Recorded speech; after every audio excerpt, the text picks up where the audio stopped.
बताव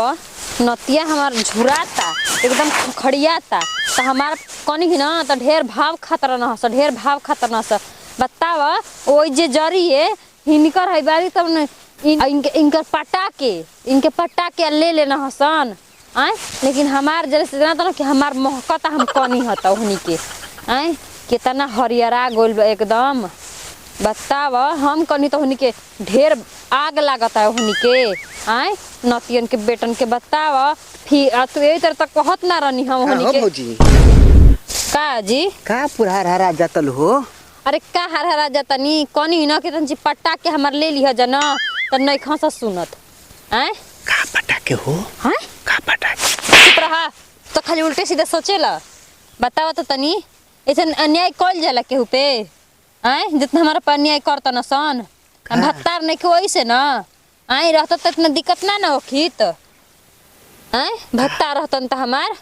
ना दिक्कत होखी लेकिन का करे हल ही नहीं खन बाहरा बड़ा नोही से अरे हम बात बुझगुनी तार बात हम बानी न देवर तार बा न बतार नहीं खेनो देवर बा न तो जब बुझ गई देवर वो तापे बताई कि का गलती हम कर देनी है हां आपे बताई न तनी हम बानी न हम तार के पटा के ले ले ये सुन रहू हम अपना के पटावे के नहीं कहत बताई अन्याय होता कि नहीं जरिए देखिए हम सरसों पट्टा देना ह जा इनकर वो जे पट्टा के ले लेना ह जा आ हमार कनिक त गहूं पट्टा दे देता नहीं खजे पट्टा तो हमके संसेबुर में ढेर तू खत्म हो जाता पानी अच्छा हम जानी है ना कि तोहरा के क्यों पटा के ले ली मतलब ढेर उल्टा सीधा सोचेला